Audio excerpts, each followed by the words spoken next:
한 번뿐인 삶 이렇게 살아라. 인생을 바꿔줄 인생 수업. 쇼펜하우어는 1788년생 독일 철학자이자 19세기 서양 철학계의 상징적인 인물로 니체, 아인슈타인, 톨스토이, 바그너 등 세계 거장들의 인생을 변화시킨 철학자로 우리 인간의 삶 모두에 대해 위대한 통찰이 담긴 황금 같은 명언들입니다. 수시로 들으시면서 그동안 걸어온 길은 못 바꿔도 앞으로 걸어갈 길은 바꿀 수 있는 지혜의 나침판을 얻으시기를 바랍니다. 1장 자아편 1. 삶이 괴로울 땐 일단 쉬어라. 괴롭다면 평소보다 더 깊게 쉬는 것이 유일한 방법이다. 그리고 아침 일찍 눈이 떠진다면 그때 새로운 시작을 결심하고 다시 앞으로 나아가기만 하면 된다. 지난 시간이 후회된다면 쉬어라. 쉬는 게 최선이다. 2. 인간은 인간다워지기 위해 사유해야 한다. 사유를 통해 사람은 사람다워지고 사유를 삶의 본질로 삼아야만 사람은 끝까지 사람으로 있을 수 있다. 생각하라. 삶을 생각하는 것이야말로 가장 행복한 일이다. 3. 의지가 없는 배움에는 자아도 없다. 인간에게는 지식이 필요하지만 지식과 더불어 지성 역시 필요하다는 사실이다. 지식이 인식이라면 지성은 의지다. 인식은 객관화를 추구하고 의지는 주관화를 추구하므로 지식은 수동적이고 지성은 능동적이다. 4. 살고 죽는 문제에 구애받지 말아야 한다. 땅에서 나무로, 나무에서 다시 땅으로, 그렇게 나뭇잎이 계절에 따라 순환하듯 우리도 살고 죽는 문제에 구애받지 말아야 한다. 인간에게 해줄 수 있는 말은 이것뿐이다. 5. 지적인 생활이 삶의 질을 올려준다. 실제의 삶을 사는 것과 동시에 지적인 삶을 살면 고통스럽지 않고 활기차면서도 열정적으로 살 수 있게 된다. 그러려면 의지에 봉사할 정도만의 기본적인 지성만으로는 부족하다. 그보다 많은 지성이 필요하다. 지성이 남아 돌아야만 한다. 그래야만 순수하게 지적인 일을 할 수 있기 때문이다. 넘치는 지성의 양에 따라 그리고 지성의 수준에 따라 무언가를 수집하는 데에서부터 시작해 글을 쓰는 것, 문학이나 철학 같은 것에 빠져들어 공부하는 일 등 자신의 수준에 맞는 지적 활동을 찾아서 수행할 수 있게 된다. 6. 지금 내 앞에 있는 것에 익숙해져야 한다. 인생의 평온함을 빼앗기지 않기 위해서 필요한 것은 두 가지다. 하나는 아직 일어나지 않은 일을 미리 걱정하지 않는 것이다. 지금 내 앞에 있는 것에 익숙해져야 한다. 아주 멀리 있거나 일어날 확률이 희박한 것까지 걱정하기엔 마음의 여력이 턱없이 모자라며 생각하는 방식을 뿌리부터 바꿔야만 여생을 조금이나마 더 편안하게 지낼 수 있음을 인정해야 한다. 또 상상력을 필요 이상으로 좋은 쪽에만 발휘하는 건 역시 좋지 않다. 그렇게 시도 때도 없이 공중 누각을 지어 기대하고 실망하기를 반복한다. 그러한 헛된 기대는 내 마음을 깎아먹는 주범이다. 7. 차라리 나쁜 가능성을 생각의 대상으로 삼아라. 8. 사실 사람은 자기 외에는 그 어느 것에도 관심이 없다. 위대한 사람들은 사소한 일 앞에서 쉽게 주의가 산만해지지 않고 쉽게 상처받지도 않으며 쉽게 화를 내지도 쉽게 모욕감을 느끼지도 쉽게 감정이 상하지도 않는다. 그저 모든 말과 행동을 있는 그대로 받아들일 뿐이다. 위대한 삶을 만들어가는 시작점은 바로 자신도 사람들과 마찬가지로 보통의 존재라는 사실을 인정하는 것에서부터일 것이다. 9. 다른 사람의 모든 것을 그대로 받아들여선 안 된다. 아무리 화려한 옷감으로 만들어진 옷이라도 내 몸에 너무 꽉 끼거나 후줄근하면 절대 주목받을 수도 찬사를 받을 수도 없다. 10. 고난이 없으면 우리는 우리로 살아갈 수 없다. 정말 나쁘기만 한 걸까? 어떤 상황, 어떤 위치, 어떤 나이에 상관없이 늘 그 순간만 느낄 수 있는 고통이 있는 것이다. 중요한 것은 고통이 있고 없고의 문제가 아니라 그것을 내가 어떻게 바라보고 대처하느냐에 따라 달려있다. 11. 독자적인 생각으로 알아낸 것만이 엄청난 가치를 지닌다. 12. 나이가 들수록 지금껏 살아온 인생은 짧게 느껴진다. 나이가 들수록 인생이 짧게 느껴지는 것은 살아온 기간이 늘어날수록 반대로 추억은 점점 짧아지기 때문이다. 즉, 사소하고 중요하지 않은 일과 불쾌했던 사건들이 기억에서 전부 빠져나가 버려 남아있는 것이 별로 없기 때문이다. 사건의 중요성이나 밀도가 나이 듦과 함께 점점 벌어지는 것이다.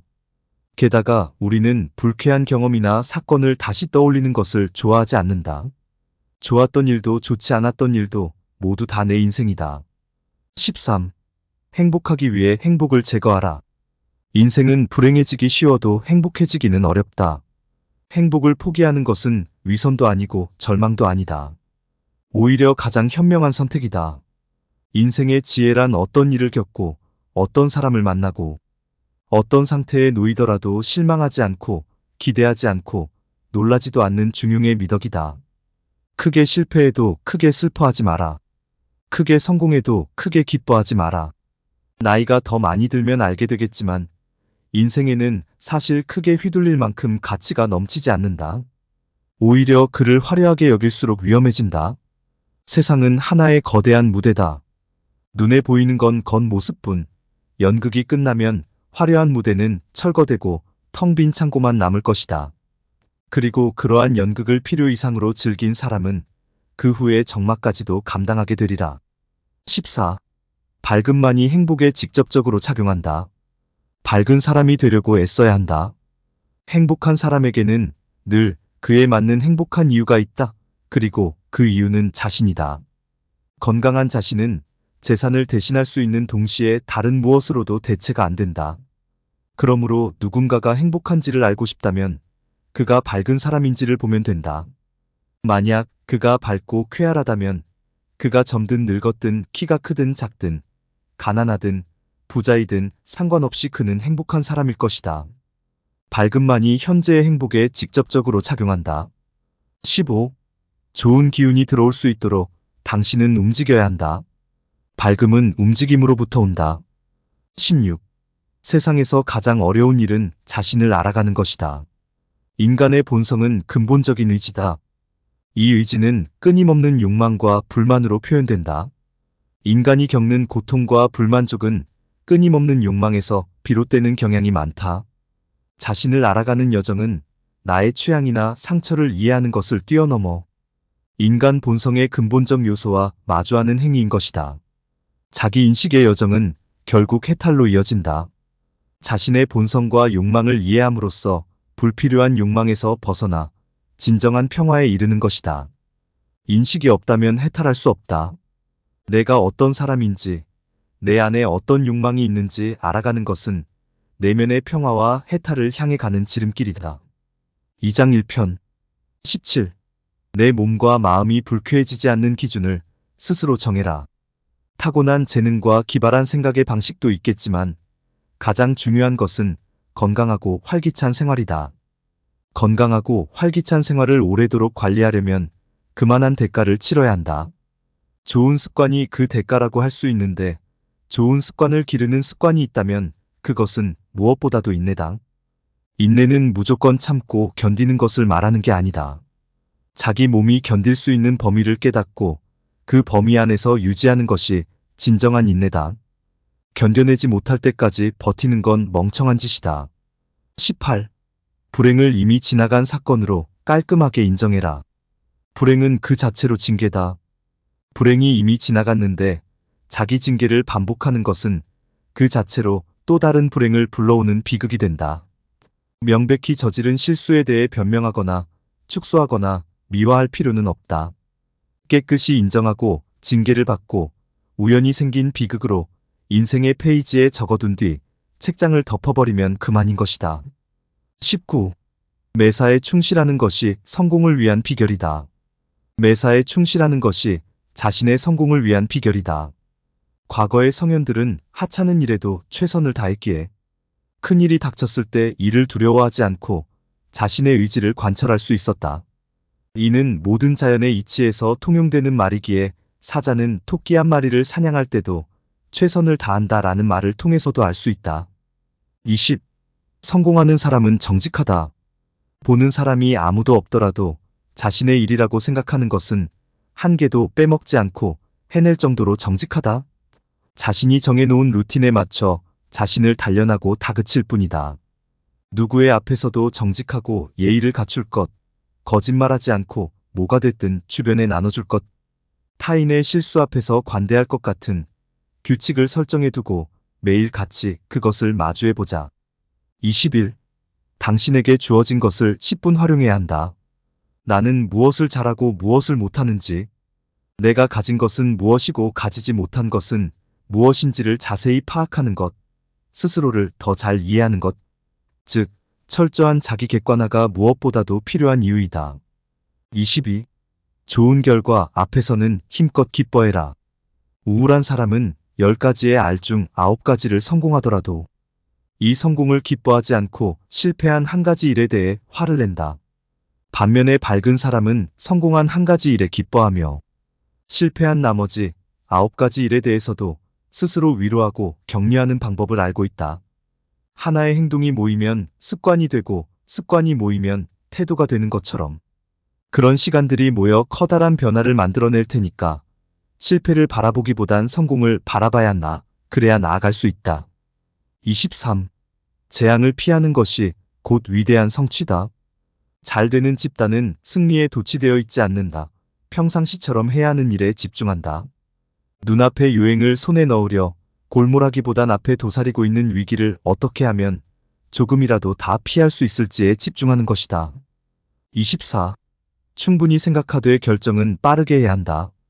실패할 것이 걱정돼 아무것도 하지 않으면 실패할 확률이 0이 될지 모르나 성공할 확률 역시 0이 된다. 충분히 반복해서 생각하지만 자신의 결정은 빠르게 해야 한다. 생각을 오래 한다는 이유로 결정하지 않는 것은 다른 문제다. 시간은 우리를 기다려주지 않는다. 25. 하기로 한 일을 시작하면 다른 일에는 정신을 팔지 않는다. 26. 인간에게는 활동하고자 하는 욕망이 있다. 돈도 벌고 욕구도 해소하는 일. 아리스토텔레스가 생명의 본질은 운동에 있다라고 말한 것처럼 인간에게는 기본적으로 활동하고자 하는 욕망이 있다. 게으르고 생각 없이 멍하니 있는 사람들일지라도 손이나 도구로 어딘가를 두드리는 동작을 하는 것이 그 증거라 할 수 있다. 27. 다시 일어선 사람에게 영광이 주어진다. 흔히들 하는 착각이 있다. 목표로 삼은 것을 끝내 이뤘을 때 비로소 최상의 기쁨을 느낄 수 있을 거라는 착각이다. 하지만 엄정히 따져보자면 목표를 이뤘을 때보다 목표를 이뤄가는 과정에서 우리는 최상의 기쁨을 느낀다. 인내를 그대의 의복으로 삼아라. 의복을 벗고 다니는 것이 부끄러워지리라. 28. 현생은 감사하고 소중한 것이다. 현재가 바로 불멸의 빛으로 에워싸인 채 기억으로 보존되어 언젠가 특히 나쁜 시간을 보내고 있을 때 이 기억의 커튼을 들어 올려 진심으로 갈망하는 그리움의 대상이 될 수 있다는 것을 잊지 말아야 하는 것이다. 29. 열정이 떠나갔다고 한탄할 필요는 없다. 노년기에는 모든 것이 안정적이다. 이러한 평정심은 행복의 커다란 한 부분이며 행복의 가장 중요한 본질이며 필수 조건이다. 30. 일하는 보람은 오직 개인의 내면에서만 찾을 수 있다. 인간은 자신의 잠재력을 실현하고 자신의 능력을 최대한 발휘할 때 가장 만족감을 느낄 수 있는 존재다. 새롭게 몰두할 수 있는 일을 늘 염두에 두는 것. 말 그대로 모험가의 마음으로 세상을 살아가는 것이 도움이 될 수 있다. 3장 물질편. 30일. 많은 것을 가질수록 많은 의무가 생긴다. 우리는 외롭다. 태생적으로 외로움을 느끼도록 태어났기 때문에 자꾸만 무언가를 사랑하려 한다. 내가 뭔가를 가졌다는 것은 내게 어떤 의무가 주어졌다는 신호다. 많은 것을 가질수록 많은 의무가 생겨 우리의 삶은 괴로워진다. 32. 진실과 거짓을 판별할 줄 알아야 한다. 가난이 죄로 여겨지는 시대를 살아간다는 것은 비겁한 인간을 이웃과 친구로 둬야 하기에 씁쓸하게 외롭게만 느껴진다. 현대의 도시 생활은 견디기 힘들다. 도시는 우리에게 사람들과의 갈등에서 승리하는 법을 억지로 가르쳐줬다. 그렇게 하지 않으면 도태되거나 죽음을 맞는다는 것을 냉정하게 보여주었다. 하지만 그 방법을 따라서 쟁취한 승리는 승리가 아니었다. 승리의 횟수가 늘어날수록 나는 외톨이가 되었기 때문이다. 동네와 도시마다 싸움이 질비하다. 수많은 가치가 충돌하며 승리한 이들은 패배한 이들의 것을 뺏어가고 그것을 구경하는 사람들은 그 싸움에서 발생한 부스러기들을 주워 먹기 위해 더욱 싸움을 부추긴다. 33. 모든 지식을 적당히 의심해 보아야 한다.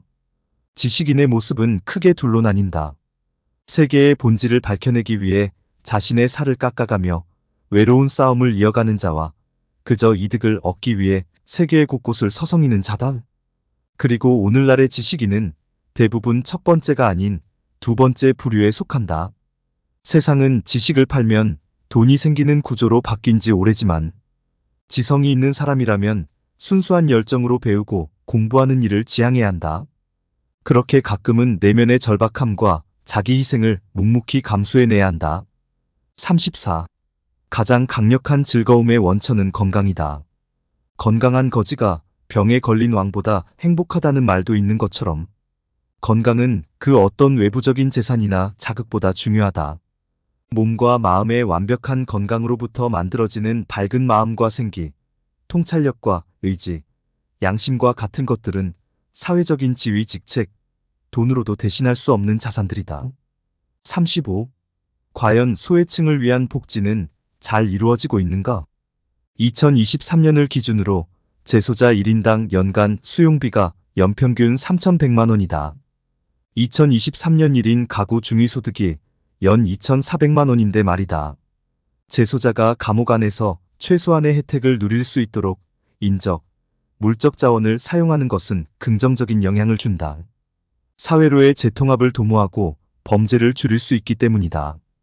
인권이라는 이름 아래 범죄자를 보호하는 것만큼 과연 소외층을 위한 복지는 잘 이루어지고 있는가? 쉽게 답할 수 없다. 36. 물질이 주는 행복은 한계가 있다. 소유하는 게 많아지면 불안도 많아진다.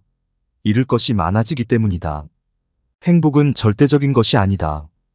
어느 정도의 금액을 모았다고 해서 행복한 것은 아니며 어떤 위치에 올랐다고 해서 반드시 행복해지는 것도 아니다. 자기 자신의 삶에 만족하느냐 만족하지 못하는 것이 중요하다. 37. 소유에 대한 만족은 모두에게 상대적이다. 절대다수가 말하는 좋고 나쁨의 기준에서 빨리 탈출해야 한다. 소유에 대한 만족은 절대적인 게 아니라 상대적인 것이기 때문이다. 오직 각자가 원하는 만큼과 그 소유물의 한계에만 달려있기 때문이다. 38. 더 많은 부를 얻으려 너무 노력할 필요는 없다. 현실적으로 만족할 수 있는 부의 수준을 스스로가 정해두어야 한다. 다만 말했듯 너무 어마어마하지는 않게 말이다. 그리고 열심히 노력하여 해당 수준의 부를 축적했다면 그 이후로는 건강과 능력 개발에 집중하는 것이 궁극적인 행복을 쌓아가는 유일한 방법이 되겠다. 39. 자신에게 자주 이렇게 묻자. 이것이 내 것이 아니라면 어떨까? 사람은 욕망하기 때문에 괴로운 존재다. 이미 가진 것이 있어도 새로운 무언가가 보이면 그것을 또다시 욕망한다. 사물을 바라보는 방식의 전환 하나만으로 당신은 그것을 이미 갖고 있다는 사실에 무한한 행복감을 느끼게 될 것이다. 40.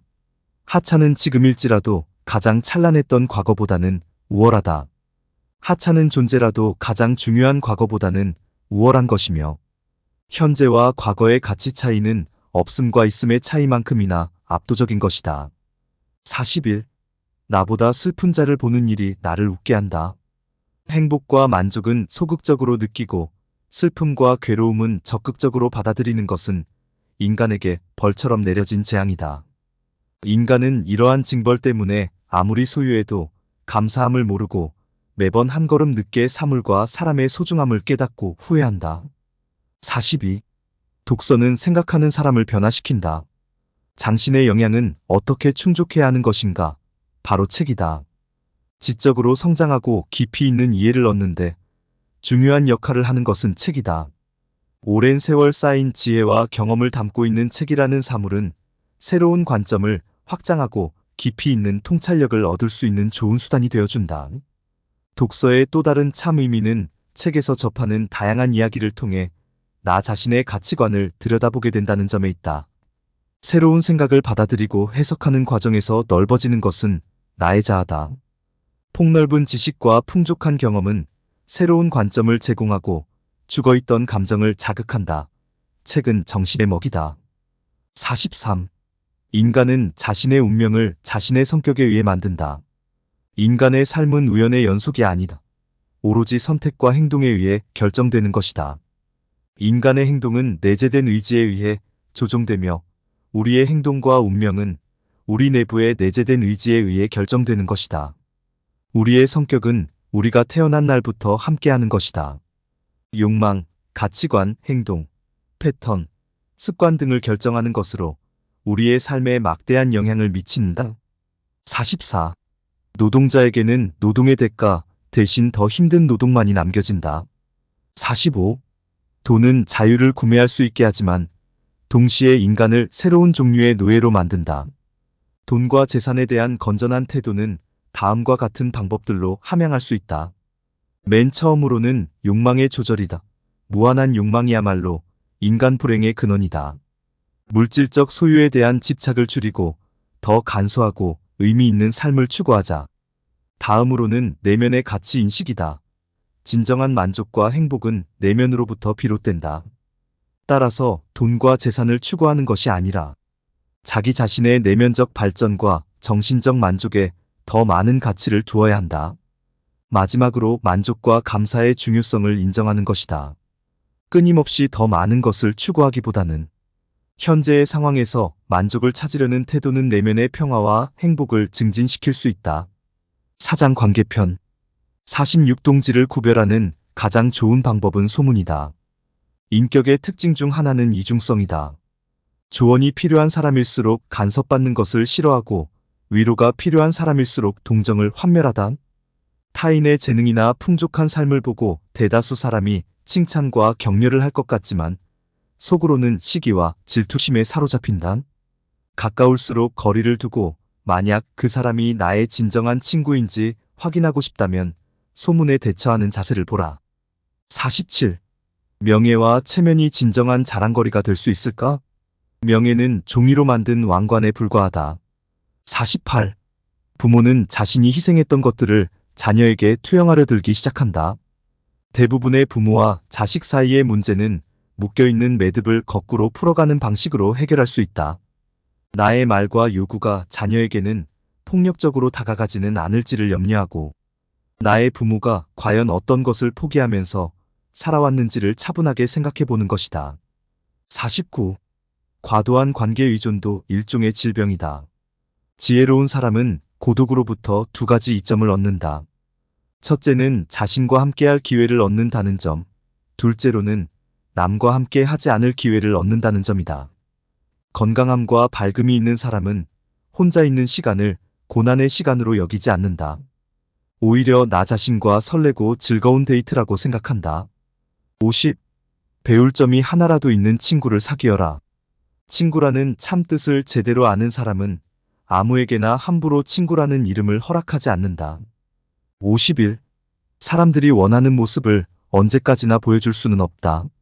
진정으로 성공한 삶에 가까워지고 싶다면 타인과의 관계에 있어서 나와의 관계부터 정립해 나가야 한다. 나는 어떤 사람이며 어떤 부분이 근사하며 어떤 부분에서 가르침이 필요한지를 파악하며 내 안에 기둥을 만드는 것이 급선무다. 52. 우리의 인생을 타인의 시선에서 벗어나게 하자. 얼마나 슬픈 삶인가? 나의 행복을 내가 너무 다루는 것이 아니라 타인이 함부로 휘두르게끔 그대로 내버려두는 삶이란 말이다.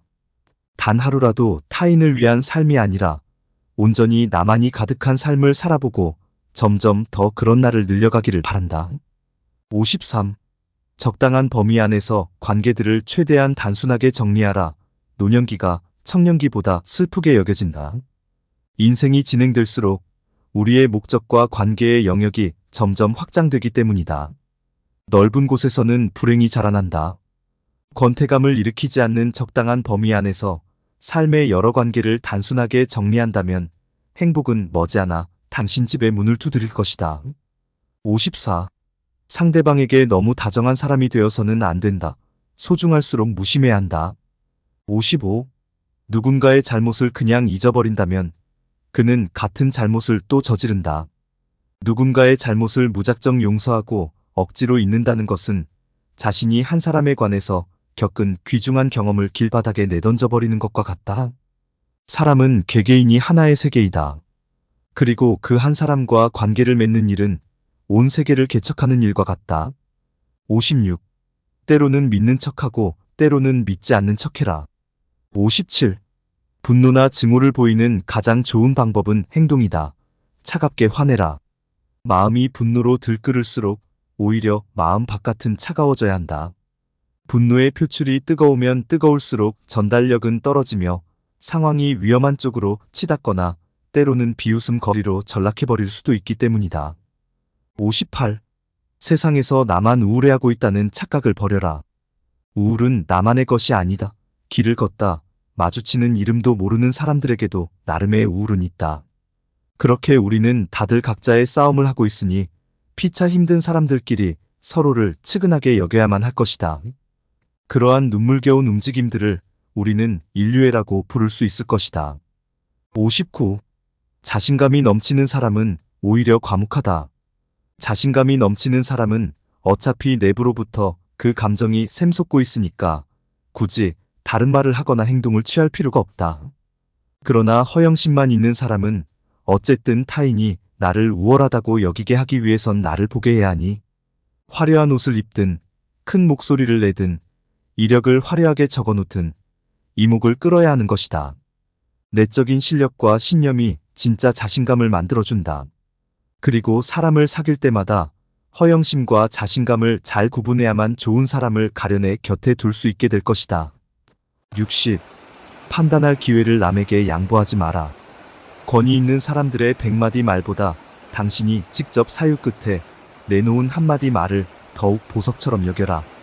그것이 다이아몬드처럼 영혼에 가깝도록 부서지지 않는 마음가짐이 되어줄 것이다. 마무리하며 우리가 살아가면서 마주치는 수많은 질문과 문제에는 명확한 답이 없을 때가 많습니다. 그런 순간 필요한 것이 철학이 아닐까 합니다. 깊은 사유와 성찰의 도구가 되어주기 때문입니다. 철학을 읽는다는 것은 단순히 지식을 습득하는 행위만을 뜻하지 않습니다. 삶의 본질에 대해 더 깊이 이해하고 우리 자신과 둘러싼 세계를 바라보는 방식이 지혜를 변화시킬 수 있습니다. 오늘 주신 쇼펜하우어의 명언으로 삶의 나침판과 같은 지혜를 얻으시기를 바랍니다. 더 좋은 영상으로 찾아뵙겠습니다. 구독과 좋아요는 제게 큰 힘을 줍니다. 감사합니다.